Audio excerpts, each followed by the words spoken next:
निकला कि चलो 2-4 दिन बाद ये हो सकता है हम वापस जाएं, इसके समझ में आ जाए।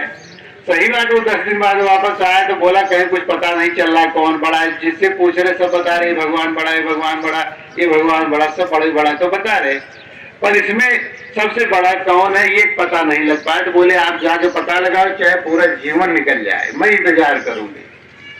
वो गया तो कोई अच्छे संत मिले, वो बताए भैया एक शंकर जी की जल्दी से तू पूजा कर, वो प्रसन्न होते हैं, वही मार्ग बता देंगे।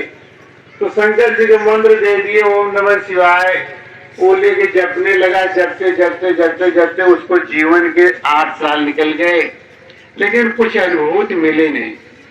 अब वो मारे मारे टीचर बन के घूमने लगा। तो एक दिन माता पार्वती शंकर जी से कहती है कि आपका भगत है, आपको इतना पूजा आराधना ये कर रहा है, आप एक दिन इससे मिल लो, दर्शन दे दो या पूछ लो क्या चाहिए। तो बोली देखो ऐसा है, अभी ये मुझे पाने की योग्य है नहीं। तो कहे नहीं, आप एक बार प्रयास करो। तो एक बार एक शमशान के पास ये, क्योंकि जहाँ भिक्षा मांगने जाए नौजवान था, जिससे मांगे, बोले नौजवान हटते कटते हो जाके मेहनत करे, कमाओ खाओ, या क्या भीख मांगते हो, तुम्हारा कौन सा धंधा है। बड़ी मुश्किल से कोई दे कोई न दे। तो जो शमशान में पिंडदान किया जाता है, वही पिंड करके कुछ लोग सलाह चला के पिंडदान करके चले गए। वही पिंडा को उसने ऐसी चोखा जैसा बनाया और उसी चिता पर रख के 2 टिक्कर पका रहा था, सेका। तब तक माता पार्वती को बहुत दुख हुआ कि आज इसके ऐसे दिन आ गए, ये टिक्कर शमशान पे सेक के खाने जाएगा। बोले ना चलो। बोले ठीक है आप कहते हो मैं चल रहा, पर परीक्षा लेते देखो ये योग्य है कि नहीं। वो चला आए भगवान, जैसे दोनों टिक्कर लेके एक शिला पे बैठ के वहीं दोनों टिक्कर ठोक के खाने हुआ, तब तक दरिद्र रूप में भगवान शिव आए। बोले मुझे भूख ज्यादा लगी है, भाई मुझे भी दे दो। तो देखिए दरिद्र मेरे से भी भूखा ज्यादा, एक टिक्कर दे दिए। शंकर जी एक ही कौरे में उसे पूरा खा गए। तो वो फिर देख तो दूसरे टिक्कर की तरफ ललचने लगे। तो उसको उसने ये टिक्कर कह के दे दिया कि बोलो ये लो खा जाओ। जब इतनी बढ़िया गृहस्थी, इतनी सुंदर मैं अपनी पत्नी घर-द्वार छोड़ दिया कि टिक्कर क्या, जाओ ले जाओ और भूखे रह लेंगे, ऐसे करके आगे बढ़ गए। जब भगवान शंकर खाए, पार्वती से बोले देखो इसके मन में भी अभिमान बना है कि मैंने घर छोड़ा, द्वार छोड़ा, परिवार छोड़ा, ये इसको मन में ऐसी चूंकि इसके भाव है, इसलिए मेरा दर्शन पाने का अधिकारी नहीं है। फिर वो आगे कुछ दूर चला तो शरीर अस्वस्थ ही, चल नहीं पा रहा था, गिर पड़ा। एक महुआ के पेड़ रहा, उसी पेड़ के नीचे बिलक बिलक रोने लगा कि पत्नी के पास जाऊंगा तो क्या मुंह दिखाऊंगा कि क्या भगवान को पता लगाए, इससे बेहतर है यहीं तड़प तड़प के मेरे प्राण निकल जाए, अंत हो जाए। इतने में स्वयं भगवान राम प्रकट हुए बनवासी वेश में और सामने खड़े होके बोले बालक तुम उठो, अगर तुम सचमुच ये जानना चाहते हो सबसे बड़ा कौन है तो तुम मुझे ध्यान से देखो। और राम मुझे कहते हैं जाके अपनी पत्नी के पास बताओ, और उसके बाद उसको विश्वास न हो तो बोली परीक्षा ले ले। कहीं कैसे परीक्षा, कहीं भगवान बोले केवल 2 शब्द मेरे नाम का राम है, यही राम करके वो परीक्षा लेके देखे, उसको विश्वास हो जाएगा और आपकी बातों में भरोसा हो जाएगा, आप वापस जाओ अपने घर। वो घर पे आए, खुशी हुआ, पत्नी से बताया कि भगवान तो मिल गए। बोले सबसे बड़े हम ही हैं। कहीं मैं कैसे विश्वास करूं कि आपको मिले। कहीं उसके लिए उन्होंने यही बताया कि 2 शब्द राम राम ऐसा है करके देख ले, इसकी परीक्षा लेके देख ले। तो पत्नी बोली ठीक है। एक उसके यहाँ मिट्टी में गड़ा हुआ गड्ढे वाला दरबा था, उसी में बिल्ली उसके घर में थी, पकड़ ली, उसी में डाल दी। अब ऊपर से ढक्कन से ढक दिया और बोला इसी में राम राम लिख के डाल देते हैं, देखते हैं अगर तुम राम से सचमुच मिले और राम ही बड़ा भगवान है, इस बिल्ली पे 1 हफ्ते बाद दाना पानी कुछ नहीं दूंगी, अगर ये जीवित और स्वस्थ मिल गई तो मैं समझ जाऊंगी भगवान तुम्हें मिले थे। सही बात हुई। 1 हफ्ते बाद वो खोली, बिल्ली चुस्त दुरुस्त आराम से निर्भर सो रही थी, उसको जगा के निकाली, जब देखी तब वो हतप्रभ रह गई। और बिल्ली के शरीर भी देख रही तो राम राम उसके रोए को देख रहे, क्योंकि जो इसने लिख के डाला तो उसके शरीर में चिपक गए। फिर वो पति देख के रोने लगा, बोले इतनी एक बड़ी परीक्षा तू ली कि राम राम में इतना अगर तेज है। तो उसी दिन क्या किया, बोला आज से अब मैं राम राम के ही तलाश में जा रहा। अब तो मैं इन घर गृहस्थ को लेके क्या करूंगा, एक दिन जीवन छूट जाएगा। पत्नी बोली देखो ऐसा मत करो। बोली नहीं, अब हो गया परीक्षा, राम राम किया, उन्हीं के पीछे मैं चलता हूँ। वो चल रही है तो ये अकेली रही। तो जब ये बताए कि आज उस राम की तलाश में मेरा पति चला गया, अब राम तो मिले। तो हम बोले आपको क्या मिला?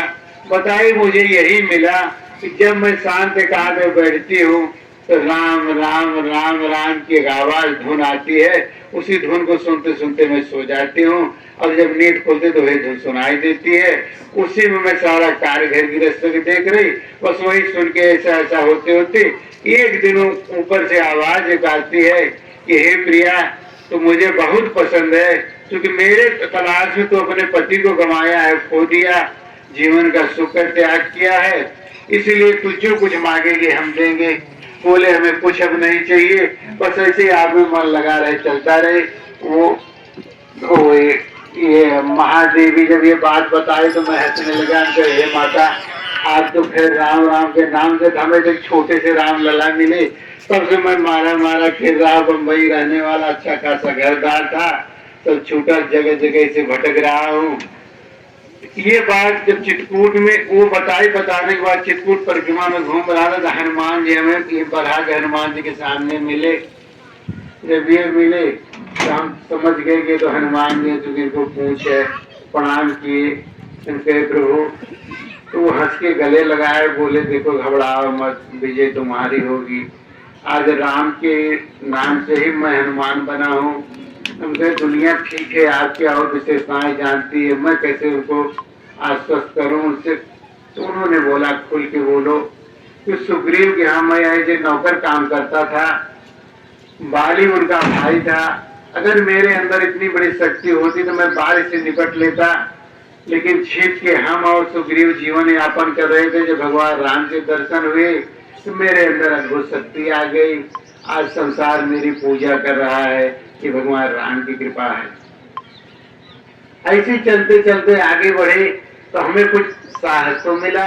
फिर माता एक संत मिल गए, सीताराम करते, बोले सीताराम बोलो। तो प्रभु सीताराम तो ठीक है आप कह रहे हो, लेकिन हमें किसी ने और कुछ बताया है कि जो राम राम करता है भगवान उसी की पूजा करवा देते हैं और राम पीछे हो जाते हैं। तो बोले नहीं, सीता के बिना राम का कोई अस्तित्व नहीं है। तो ये बात हम भी समझे, बात तो सही, उनकी धर्म पत्नी है, वो साथ साथ गई थी, उनका अस्तित्व तो होना चाहिए। स्वयं माता जानकी ठीक तीसरे दिन मुझे मिलते बोलते सुनो पुत्र, जाके समाज को बताना अगर खुद का मेरा अस्तित्व होता तो रावण के ले जाते समय में अपनी रक्षा नहीं कर सकी और लंका में जाके बिलखती रही। जब हनुमान जी जाके राम का समाचार बताए तो मुझे सांत्वना मिला, समाज को यही तना बताओ और धीरे धीरे तुम आगे बढ़ो। एक दिन संसार राम राम की महिमा अवश्य महसूस करेगा, क्योंकि भयंकर कलकाल में कोई भूत की पूजा, कोई प्रेत की पूजा, कोई भिन्न भिन्न देवी देवताओं की पूजा कर रहा है। ये माता जानकी के शब्द है, मैं भगवान झूठ न बुलाए। उन्होंने यही बात कही कि आज जिस घर को आप देख रहे हो सुखी, हर घर में कला की आग जल रही है, क्योंकि हर घर में दो चार भगवान पड़े हुए हैं। जहाँ दो चार, जिस घर को बर्बाद करना हो, घर में 3-4 देवी देवताओं की पूजा पकड़ा दो, घर में हमेशा कलह बना रहेगा, क्योंकि एकता नहीं हो पाएगी।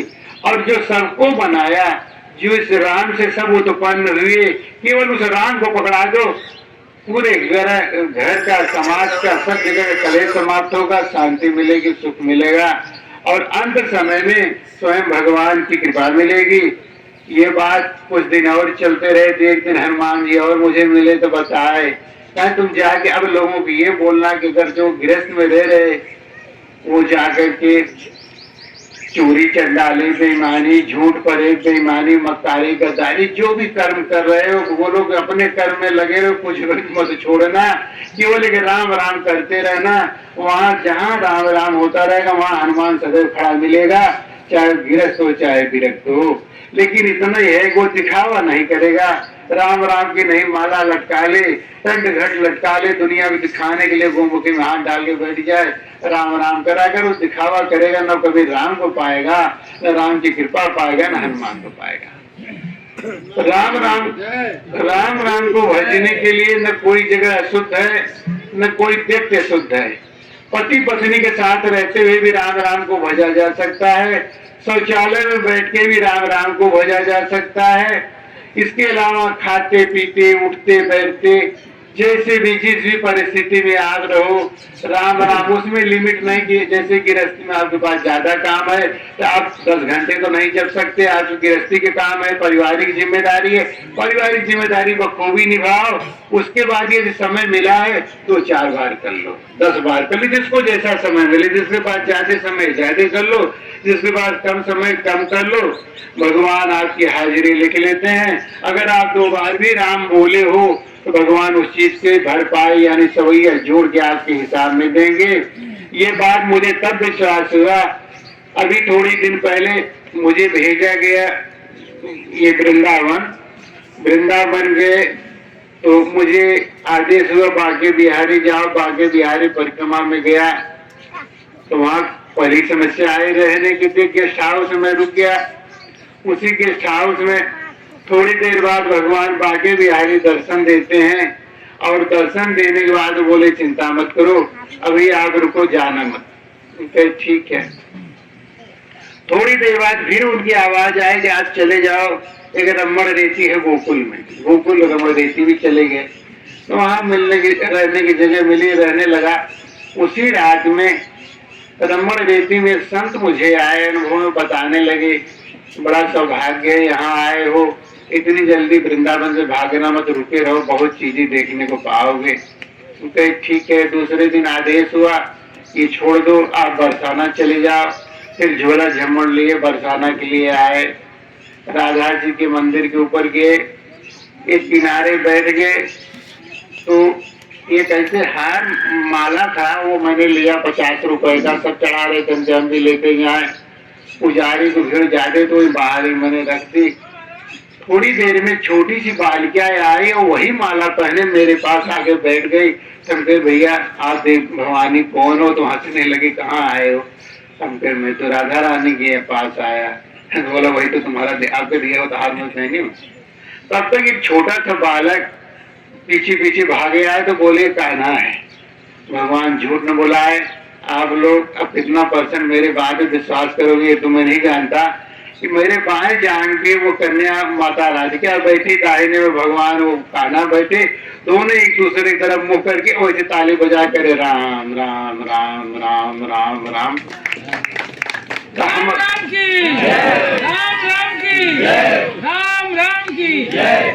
तो जब वो लोगों को ताली बजाते हुए देखे तो हम बोले कि आप तो ठीक है, आप कान्हा हो, आप माता राधिका यानी आदिशक्ति हो, लेकिन ये राम राम आप क्यों कर रहे हो? कहा जो अवध होता है, अवध जब हम लोग थे यानी संसार में जन्म लिए थे उस समय से ही अवध होता आ रहा है, लेकिन घनघोर कलिकाल की वजह से लोग अवध भूल गए। ये अवध आज भी हम लोग करते, सारे देवी देवता करते हैं और ये अवध जो है परम कल्याणकारी है। अगर कोई अपने घर गृहस्थी में रहते हुए सुबह शाम जब भी समय मिले 2 मिनट 4 मिनट परिवार को लेके बैठ के अगर राम राम कर लेता है, सारी शोक संताप वो राम हर लेता है। कहा हमारे शोक संताप वो राम हरते हैं, हम उन्हीं मेरी उत्पत्ति माता राधिका ने बताई मुझे कि उन्हीं मैं आज शक्ति हूँ, लेकिन मेरी अपनी खुद का तेज खुद का प्रकाश मुझ में नहीं है, वो राम के प्रकाश से मैं प्रकाशित हूँ। यही बात माता जानकी ने बताई कि मैं राम के प्रकाश से प्रकाशित हूँ। पुत्र एक दिन तुम चलते रहो, देखो वो राम तुम्हारी पूजा कराना शुरू कर देगा। जो राम राम करेगा, चाहे गृहस्थ हो, चाहे विरक्त हो, चाहे चोर हो, चाहे चंडाल हो, चाहे बेईमान हो, उसकी भी पूजा इस संसार में हो जाएगी। तब मुझे हंसी आई कि वाल्मीकि को चोर चंडाल से क्या, जो राम राम करके उनके भी पूजनीय हो गए। इसलिए भाई बंधुओं, आप लोगों से मेरी यही विनती है, कहीं भटकाव में भटको मत। केवल राम राम की परीक्षा लेके आप लोग देख लो। गृहस्थ में एक बार जरूर महीने 15 दिन या 2 ही दिन 4 दिन जिसके जैसे प्रारब्ध है राम राम करके देख लो, आपको कितना सुख शांति या कैसा क्या लाभ मिलता है।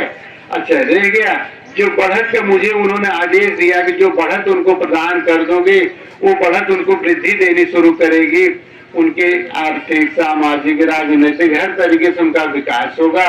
पर सवाल इतना है कि जैसे एक बड़ी मोटी चीज उन्होंने बताई, जैसे गड्ढा है, तालाब है, गड्ढा है तो ही पानी इसमें इकट्ठा हो रहा है, ऊंचाई में पानी इकट्ठा नहीं होता। तो यहाँ पे लोग जब राम राम भजो तो कोशिश करना सदैव छोटे बनते चले जाओ। छोटे बनने का मतलब ये है अभिमान मत पालना। जब अभिमान नहीं पालोगे तो यही राम राम आपके लिए यही गुरु भी बन जाएगा, यही गुरु मंत्र भी होगा और एक शक्ति भी होगी। मैं ऐसा नहीं कह रहा, स्वयं हनुमान जी ने मुझे बताया था, मोरे प्रभु तुम गुरु पितु माता, जाऊं कहा तजी पद जल जाता, नीच टहल गृह के सब करियाओ, बिलो की पद पंकज भव तरियाओ। स्वयं हनुमान जी ने कहा था, लंका विजित होने के बाद अयोध्या में जब आए हैं, सबकी विदाई भगवान ने कर दी, मुझे भी मणि माला थी। बोले हनुमत अब चले जाओ, सुग्रीव के आप सेवक रहे उनके धाम को। तो सब जाने लगे, सुग्रीव बोले हनुमान चलो। बोले प्रभु जब भगवान राम की बारी आई, वो मणि की माला एक एक करके निकाल दी, इसमें राम तो दिखाई नहीं दे रहे। तो सुग्रीव बोले यार चलो, ये सब राजाओं की चीज मणि की माला, हम तुम बानर जात के, हमारे तुम्हारे बलबूते की बात अड़ी मरी नहीं है, चलो। तो उस जगह और जब विवाद हुआ तो आगे का प्रकरण आप लोग जानते होंगे। बोले अगर इस शरीर में राम नहीं होंगे तो क्या इस शरीर को भी निकाल दोगे? क्या? बिल्कुल निकाल दूंगा। वो लोग बोले फिर प्रयास करके देख लो। जैसे शरीर उन्होंने सीना चीरा, भगवान राम उसमें दिखाई पड़े। फिर भगवान से प्रार्थना की गई, प्रभु आज ही मेरे आप गुरु हो, माता हो, पिता, भाई, बंधु, आपको ही मैं सब कुछ स्वीकार करता हूँ, क्योंकि राम की महिमा आज मैंने देख ली है। और रावण के यहाँ आप भेजे, सारी जिम्मेदारियां आपने जो कुछ दी करवाते गए, वो सब आपकी कृपा रही, मेरे में खुद की शक्ति नहीं है। इसलिए ये साक्ष्य साबित करता है कि वो राम ही स्वयं में गुरु है, राम ही शक्ति है, राम ही आपकी कुशलता है। और वही राम एक भी प्रयास करके जो भी भाई करके देखो, ये तो हनुमान जी ने मुझे कहा जहाँ राम राम होता है वहां पर पहरे में रहता हूँ।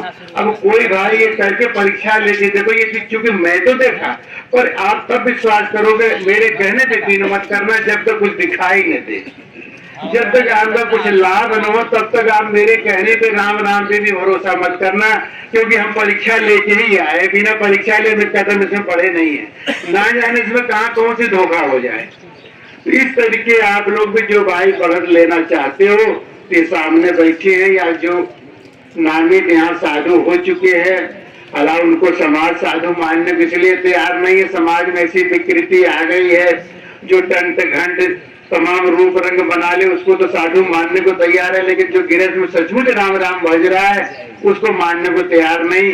तो जो काफी इसमें संत ऐसे जो नाम पाए हैं और वो सचमुच संत है, राम राम भजते हैं, उनको समाज मान्यता नहीं दे रहा है। क्योंकि आगे भी जरा उठा के देखो, कबीर दास को कभी ये संसार वालों ने जब तक शरीर से रहे कभी साधु मानने को तैयार नहीं हुए, तुलसीदास को मानने को तैयार नहीं हुए, लेकिन ये एक वो संत थे। और तमाम की रहते महाराष्ट्र के जितने भी संत हुए सब परिवार बाल बच्चों वाले थे, परिवार में रह करके पत्नी के साथ बच्चों के साथ रह के भगवान की प्राप्ति की है। इसलिए आप लोग भी भगवान की प्राप्ति कर सकते हो, भगवान को देख सकते हो, अपनी हंसी खुशी उनसे प्राप्त कर सकते हो। इस तरीके यदि आप कोई भी परीक्षा लेना चाहे तो बढ़त का धन लेके देखो, लेने के बाद जब भी टूटा फूटा हो सके राम राम करो। आप जो भी बिजनेस व्यापार रोजगार करते हो बिल्कुल मत छोड़ो। जैसे मिर्चा अगर तीता होता खाने पे वो तीखा लगता है, उसका स्वभाव जाएगा नहीं। अगर राम राम में दम है तो वो राम राम आपको कुपंथ से यानी बुरे रास्तों से बचा लेगा। ये मेरा कहना है, क्योंकि ये बिना परीक्षा लिए आप विश्वास मत करो, करके देख लो। जो जैसे जो संत अभी अपना अपना अनुभव बताए, इनको मैंने सिखाया पढ़ाया किसी से नहीं। किसी को तो नाम पाए उनको तो मैं पहचानता भी नहीं कि ये भी संत हैं, नाम से मालूम पड़ता है कि राम राम करते हैं। तो अपने अपने अनुभव ऐसे आप सबसे भी मेरी यही विनती है कि आप लोग ये रामलला भंडारा रामलला की चलाई स्कीम है, आप लोग करके देख लो। इसमें एक पैसा आपको घर से कुछ लगाना नहीं है, न हम आपसे वसूली करने आएंगे, न इसमें कोई नाजायज कहीं एक रुपये का खर्च। आपको अगर फायदा लगा, आपको अच्छी इनकम हुई, सुख शांति मिले, तो आप उसी तारीख में फिर प्रोग्राम 10 आदमी बुला के रामलला के नाम का प्रसाद बांट दो। इतना ही करना है। और उसमें न उपवास है, न ढांस है, न नहाना, न धोना, न चौली, न मुद्रा, न आसन, न प्राणायाम, न सुबह न शाम, जब इच्छा हो तब कर लो। उसमें नियम बंधन की बात मैंने पूछी थी तो उन्होंने बताया कोई नियम बंधन नहीं है। हम बोले सोमवार शुक्रवार शनिवार इतवार किसने बना के दिया? बोले संसार में कर्मकांडियों ने बनाया, जीने खाने की व्यवस्था दी गई। इसमें भगवान की प्राप्ति के लिए सोमवार मंगल का कोई दिन बार से कोई संबंध नहीं है। जैसे बताया जाता है सोमवार को शंकर जी, इतवार को सूरज भगवान, शनिचर को शनि महाराज, इस तरीके। लेकिन उन्होंने बताया कि जन्म का दिन अगर निश्चित नहीं है, मृत्यु का दिन निश्चित नहीं मैंने किया, तो ये निश्चित किसने कर दिया कि भगवान का पूजा फल इस दिन को होगा? बिल्कुल निश्चित नहीं है। जब इच्छा हो तब करो। भगवान हर समय जो ही आप पुकार लगाओगे, आप राम राम किए, वो राम वाला नाम ही जिसका नाम है वो दौड़ने लगता है। तो ऐसी स्थिति में आप ये देख लो, जैसे कि बहुत सारे भक्ति में अगर आप गहराई से जाओ जाते, बहुत बड़े पैसे वाले करोड़पति अरबपति राजा महाराजा भगवान को नहीं पाए तो कोई चरवाहा हरवाहा गरीब उल्टे दिमाग का सरकी दिमाग है। क्योंकि इसमें ज्यादा बुद्धि की जरूरत नहीं पड़ती, इसमें एकदम मोट बुद्धि की जरूरत पड़ती है। चल पड़े तो चल पड़े, हमें राम रखना है तो राम रखना है। तो इसमें मोट बुद्धि वाले ही ज्यादा करके भगवान को पाए और वही पूजनीय हुए। जो इतने बड़े संतों को आप देखिए, उनकी शिक्षा दीक्षा कुछ नहीं हुई, लेकिन भगवत कृपा हुई, उनका दर्शन पाए। इस तरीके हम आप लोगों से बार बार प्रार्थना करेंगे कि भगवान से। अब तो हम आपको बताएं, मुझे कभी कभी अकेले में रहते हैं ना, तो ये डर लगता है कि भगवान जैसे आप मुझे दिखाई दिए, जैसे आप मुझे